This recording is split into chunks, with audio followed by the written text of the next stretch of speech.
Good afternoon, everyone. Welcome back from the lunch break. I'd like to go ahead and start on the next session, which is accelerating microgrid potentials with distributed energy resources. And our speaker for this session is Mr. Jia-Sheen Sim, who is head of renewable energy at Pestec Energy SDN. So I would like to go ahead and ask Jia-Sheen to unmute his line and go ahead and do screen share.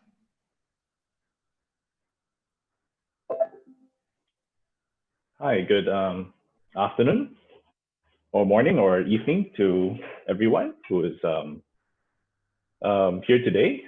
Thank you for your time. Can you guys hear me loud and clear? Yes, you sound great. Do you want to also turn on your video? Oh, yeah. There we go. Okay, thanks. Yeah, sometimes I don't run it just to get more bandwidth. So, but I hope I'm good here. So, yeah. All right. So, good. Again, once again, thank you everyone for being here. I'm Jia-Sheen from Pestec. It's a pleasure. Yeah. Let me get this going. All right. So, I'll first start off by telling a little bit about who we are. We are a technology-driven system integrator who focuses on all aspects of electrical infrastructure, be it grid or rail, etc., etc. All right. Pestec is established in Malaysia, homegrown and bred here in Malaysia. Established in 1991, so we've been around a while. We listed on our main board roughly 8 years back, and yeah, there you go, 2012, and have registered offices in within the Southeast Asia region. So yeah, just some pictures, some of the grid-related works that we have done and deployed over the years. We have done a few, and we have focused mostly on power grid substations. So yeah, just to show a few pictures. Yeah, we have done mostly with medium voltage, low voltage, medium voltage, even up to extra high voltage, 500 kV. Transmission lines as well. We pull lines, we pull cables. And just a little bit about this. We have the tallest tower in Cambodia. Well, not us, but we erected it and rebuilt it, designed and built, homegrown here in Malaysia. So this was completed 3 years back. So let's move on. Yeah. And get on the topic and look at the status quo of grid infrastructure globally, right? So naturally, grid infrastructure, as you can tell, we might know a thing or two about grid infrastructure and working with utilities, right? We have been, after all, working on the grid, or at least with utilities for the past 19 years. Over the years, we fundamentally see that one of the few major problems faced by conventional grid utilities is that these things are very expensive to build, all right, very hard to reach. And naturally, with these few points, on screen, domino effect of issues, start popping up, start dropping on our laps. All right, just to list a few: high capital costs, maintenance, OPEX, CAPEX, and to just build this infrastructure at remote places can be pretty detrimental towards our environment. Yeah, recent completed one, of course, also requires vast amounts of land. So there you go. This is an actual drone shot. So yeah.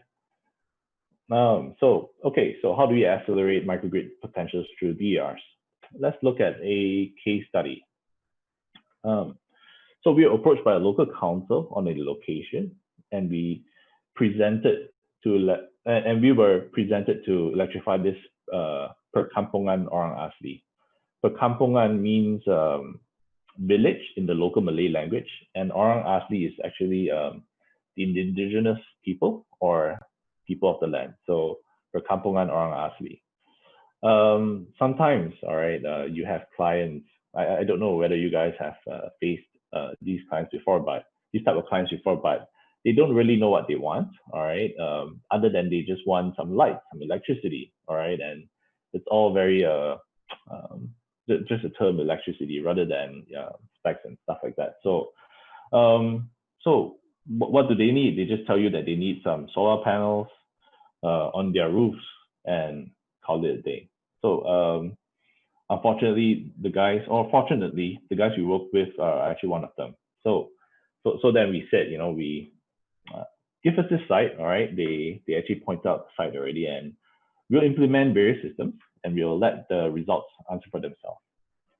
So yeah, so we broke it into 2 phases. Let's look at it one by one. Yeah. So first phase, phase 1. Due to these are all small villages. You're talking about perhaps 30 to 50 people. Around 8, 9 households perhaps. And due to different dynamics, all right, and various different factors within the village. Basically, we presented 2 different systems, one centralized and one decentralized. So let's look at them. All right, the very first is actually a decentralized system, all right, which is technically what the local council actually asked for, just solar panels on the roof, electricity coming in, and yeah, all is good. A very simple microgrid deployment. So we have solar panels, naturally, inverters at each household, and conventional batteries dedicated for each household.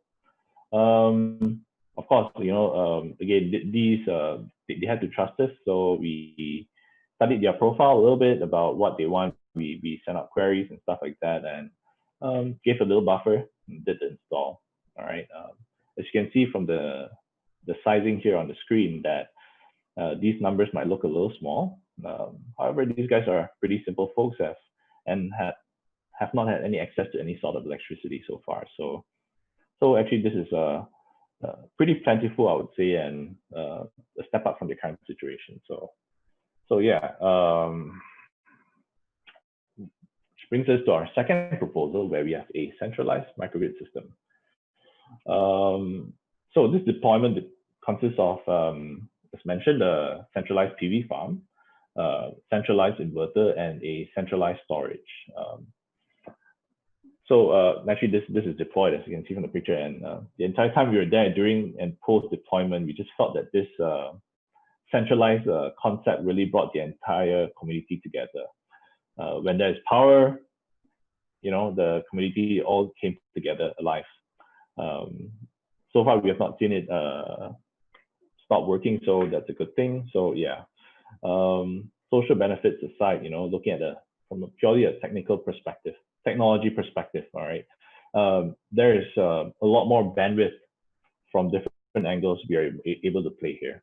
PV farms and inverters are larger, and so more efficient equipment are used, which also mean, potential for growth further down the road, all right, is there, so that this village can eventually grow, So yeah, so naturally, of course, storage is considered too for growth. So yeah, there you go. Basically, that's phase 1. All right, even though it comes with 2 different systems. Yeah, so moving on. Basically, I think we did a decent job over there. So the council kind of told us that there are actually a few other houses deep down the road, and asked us to do something about it, since they said that, hey, we seem to be able to handle ourselves in these deep remote places. So naturally, the easy answer would be extend PV, additional inverters, et cetera, additional storage, right? Bigger storage. However, we thought, because we have we have the data, we had the opportunity to study a load profile, naturally, and patterns, and we replied and said, hey, we have this other trick up our sleeves, which yeah, brings us to this phase 2. So phase 2, hydrogen, right? Let's just do a real quick but interesting middle school refresher course first. Yeah. So what's hydrogen? Hydrogen is one of the chemical elements that exist in nature. It's odorless, colorless, and well, tasteless, right? And it's the most abundant element in the universe. All right, hydrogen exists naturally as a molecule consisting of two hydrogen atoms. So that's what hydrogen. Why hydrogen? So it's actually a big buzzword around that has been around, hand in hand with the whole EV cars thing. Yeah. So, but yeah, let's talk about it. Firstly, naturally, they wouldn't be such a big buzzword nowadays simply because, yeah, they are very clean. All right. Hydrogen is actually an energy carrier with no carbon in it. So when you actually burn it, you actually just produce water. This way, hydrogen, all right, deploying hydrogen solutions actually enables microgrids to be actually really, really clean, all right, 100% clean, because it actually emits zero emissions. It's really renewable and sustainable, all right. Water through electrolysis is the fuel in this case. So naturally, everything is locally produced at site since, yeah, we stick our electrolyzer at site and water is freely available everywhere. And naturally, because water is the fuel here, very positive economic impact, right? You don't need to pay for fuel, naturally. So hydrogen is very unlikely to be actually stolen, unlike diesel. And if you didn't know, most, if not half of all diesel thefts that actually happen for off-grids or telco towers, for example, actually happen during refueling.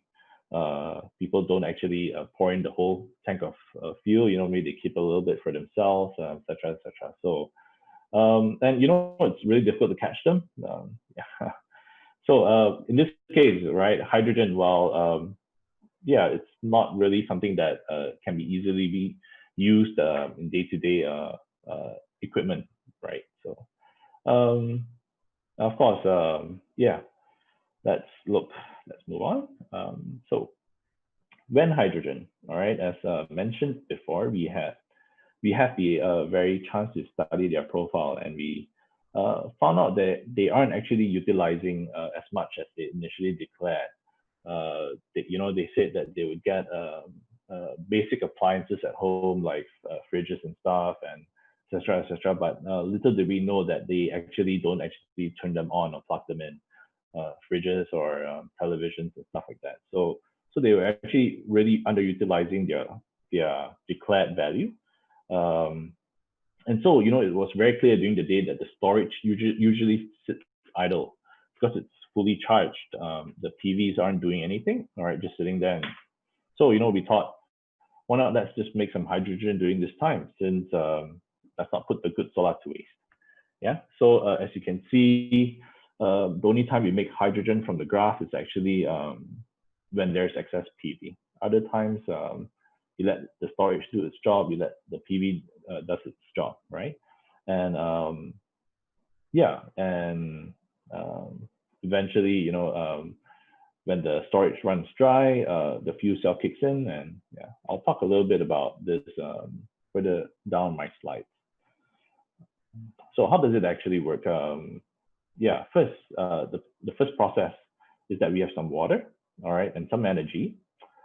We pump it through an electrolyzer. All right, the electrolyzer breaks up the oxygen and the hydrogen.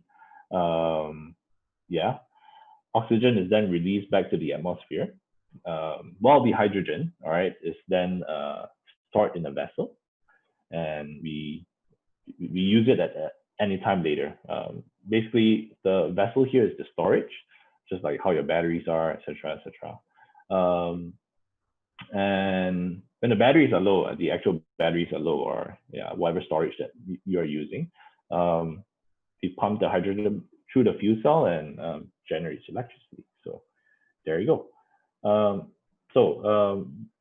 Let's talk a little bit about the technologies that we deploy. As I was just talking about, phase 2 hydrogen solution, right? As mentioned, we need an electrolyzer, which we actually work with our technology partner, Nather. All right, we have a hydrogen fuel cell, which we are kind of brand agnostic on that. Plenty of fuel cells in the market now today. That's it, for the hydrogen solution.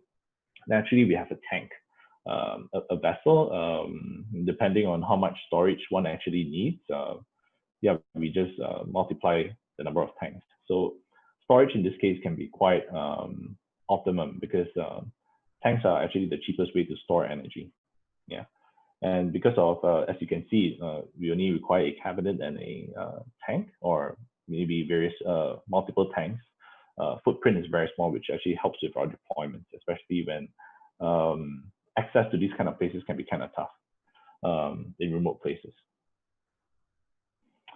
Just a quick one on hydrogen. All right, actually, they are hydrogen, as clean as they are. How you make hydrogen actually determines the category they actually fall in. And because all hydrogen is deployed at site, meaning no carbon emissions is actually generated from transportation.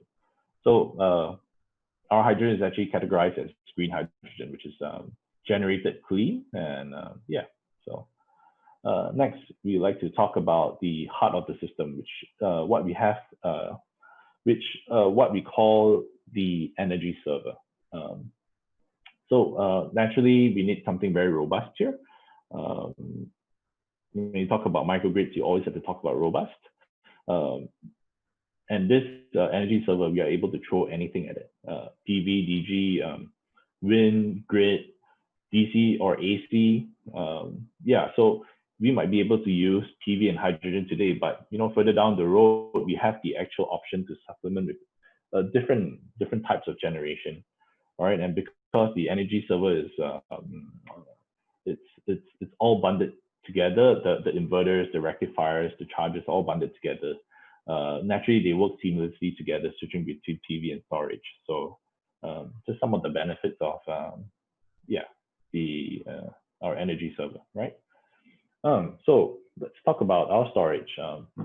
One of the components we feel that is absolutely important to push for a green initiative is to actually deploy environmental friendly storage solutions as well. So supercapacitors, as you know, they don't carry issues such like its cousin chemical based batteries out there. Supercapacitors are purely just capacitors, all right, just like capacitors in all your daily electronics out there. So so they don't carry many issues, or most of the issues which conventional batteries face, like how your phone batteries give out in 2 years or 3. So an example would be, as I said, the lifespan comparison. Consider that conventional batteries average between 500 and 10,000 cycles, maybe slightly more today since technology is improving, definitely. However, supercapacitors actually have a lifespan ranging up to 1 million cycles. So purely, don't talk about technological, from a financial angle, this works out great because it's ever so difficult to obtain funding from microgrids, let alone battery replacements every 3 to 5 years. Especially when you cycle them so often for off-grid deployments. So just a small one, not forgetting a critical component in most forgotten microgrids is the energy limiter. It would definitely help stabilize the system because not every person is just consuming so much without thinking about its neighbors. So So just to put everything together conceptually, here's the picture. All right, we have the PV on the top left. We usually deploy our energy server and our supercapacitors in a container, in a small cabinet, perhaps, depending on our size.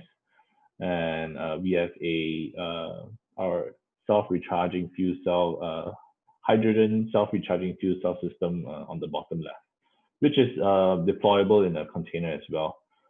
Usually all depends on the site, on the requirements, so to say, So I'd like to thank you for your time. And there you have it. Basically, we feel that with the right technologies and deploying them together, working hand in hand, supplementing each other actually plays a very big part in getting microgrids to its full potential. Yeah, thank you. That's it. Thank you very much. Hand it back over to you, Daniel. Wonderful. Thank you very much. Very interesting indeed. So if you have a question for Jia-Sheen, please type it into the chat area there on the right. So question from Conrad. Can salty water from most oceans be used for this? So we actually need, for places with not so suitable water, we actually need a filter of sorts for reverse osmosis and get really like distilled water out. So we actually need clean water, else your electrolyzer would probably give out in a couple of years. So yeah, but a filter is usually pretty affordable. I think in most households would have one. So yeah. Let's see, a question. So there's no diesel backup for this system at all then? You can if you like. We have deployments where bigger deployments, especially where not utilities, end users, clients would actually still want diesel connected in case of rainy days. You know, it rains for a couple of days straight in a row. At the end of the day, we're still dependent on the PV as our main driver to supply the system. So if that's down, generally, even with as much storage as you have, you know, you might still run dry. So critical places such like hospitals, they usually still ask for an additional port for DG to be supplemented in. Yeah. Okay, thanks. A question from Alvin Wong. What happens if a site is in the mountains, and where would the water come from? Would it be a manual process? It all depends. If the electrolyzer is really, if we deploy many electrolyzers, we might deploy some sort of a system where we obtain water from the close by rivers and pump it into the electrolyzer. Or perhaps, you know, if deep in the mountains where there is absolutely no water, then we perhaps deploy humidifiers where we can extract water out from the air. So these are, I mean, various methods, but evidently, you know, we humans, we live off water. So evidently there has to be some sort of water source close by where it's accessible to these people. So yeah. Okay. Hope that answers your question. There was one question here. Let me just hold on a second. Okay. What is the energy equation balance now? How many energy units does it take to produce 1 unit of hydrogen? And how efficient is the conversion from hydrogen to electricity? So I've been asked, very good question. I've been asked this question many times. We look at it from a perspective of hydrogen being usually we look at this hydrogen system as from the perspective of a diesel generator. So the main driver is always the energy storage as well as the PV, right? But whenever you run out of those, then only the hydrogen actually kicks in. So it's not, we don't really want to look at it as a one-to-one comparison with energy storage like supercapacitors or conventional batteries. However, we want to push it as a backup system. Whereas daily where you have wasted PV, daily where you have all this energy wasted, you just make some hydrogen and you store them, all right? You store them, save it for a rainy day, literally in this case, and or yeah. So it's hard to quantify that, hey, you know, how much energy unit it costs to make. But to run the electrolyzer, all right, we need 2.2 kilowatt hours. That gets it 0.5 cubic meters of hydrogen, if I'm not wrong. Yeah. The efficiency of the hydrogen to electricity depends on the fuel cell. So yeah. I hope that answers your question. Fuel cell technology is ever growing. It's out there in cars and stuff like that, and buses. Yeah, so. Okay, thanks. Two questions here from Inez. You chose to remove electrical battery storage from your deployments. Was this decision based on the project economics, or was it a technical reason? That's question one. And then what trends are you seeing in the take-up of these hydrogen-based microgrids? So I'll answer your first question first. Electrical battery storage. We feel that storage, be it batteries or supercapacitors, should still be part and parcel. It's still a key component in microgrid developments because deployments, batteries are still, we feel in terms of what's the term? How much energy you can store versus hydrogen storage. It's still quite a big difference. In terms, it's losing it suddenly. But basically, you can store more energy with this amount of footprint, this amount of space, comparing a battery supercapacitor versus a hydrogen storage. We still feel that perhaps we still need a lot of hydrogen to actually make up for an entire day, all right? Because it's also dependent on the fuel cell pushing out electricity as well. So there are a lot of pieces in this puzzle, all right? Second question, I think was some trends of seeing in this take up of hydrogen. Definitely, it's been picking up. The cost of hydrogen is actively going down. Europe is the spearhead leader in pushing hydrogen in all aspects of life, not only microgrids. So in Asia, naturally, that's where we are from. We do see some pickup hydrogen based microgrids. It's more of a awareness thing currently, if you ask me, versus from an economical point of view, or so people talk about hydrogen, they get a little bit scared, so etc. So we definitely see it happening. Definitely utilities are loving hydrogen today because they're so clean, and that alone is it's a drive for many utilities or clients who want to pick up hydrogen for various deployments. I hope that answers your question. Okay. Question here from Maria. Could the system be used in isolated areas where maintenance is not easy? How can we assess if this would be feasible? So I'm not too sure if you're asking about the supercapacitors or the hydrogen, but I'll answer both of them. Supercapacitors, as you are aware, they are they have no issues with heat, so they don't actually need to be conditioned in an air-conditioned room or a well-ventilated room. You stick it in a container, you don't need air conditioning, they would survive. In terms of maintenance, because they're not chemical-based, again, supercapacitors love to be cycled versus conventional batteries. So at most, calibration at certain point of time, say 6 months to a year, you probably have to calibrate it once. Whereas for hydrogen, all right, because it all depends on how you run it. So certain sites where you have excess amount of PV every day, all right, so you run it very often, versus a site that actually was sized correctly. So they only make hydrogen, say 2 hours every day, or 6 hours every day, up to 8 hours.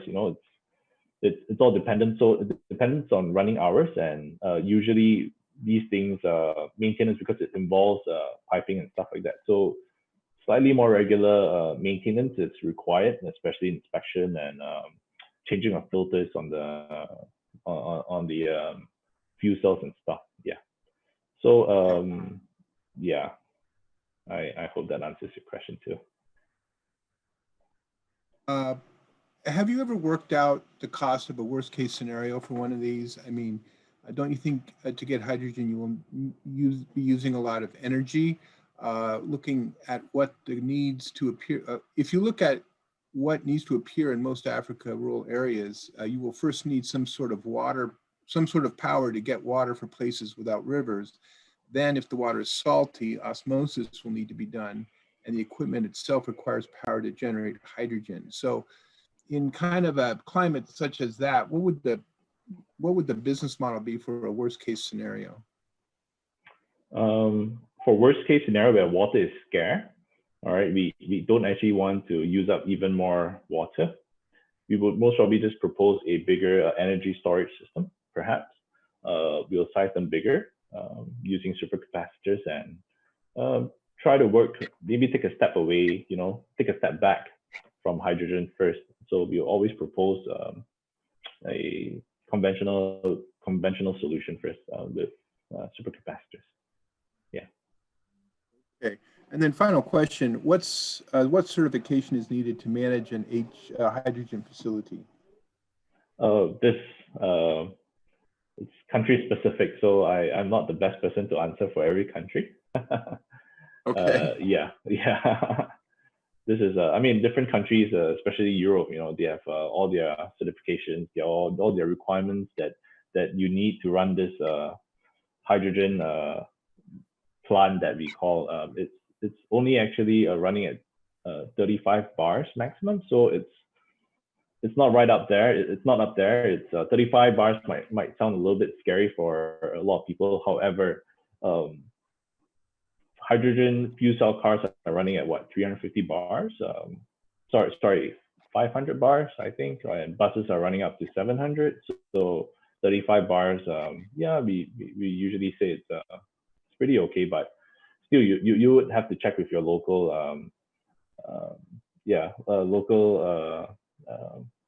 certification and regulations boards. Yeah. Okay, well, thank you, Jia-Sheen. We're out of time, but that was very interesting. And again, if you'd like to ask additional questions, you can attend the virtual exhibit area where Pestech has a display page, and they have some video information and other materials for viewing. So I encourage you to stop by there and take a look. So thanks again, Jia-Sheen. Most welcome. Thank you for having me.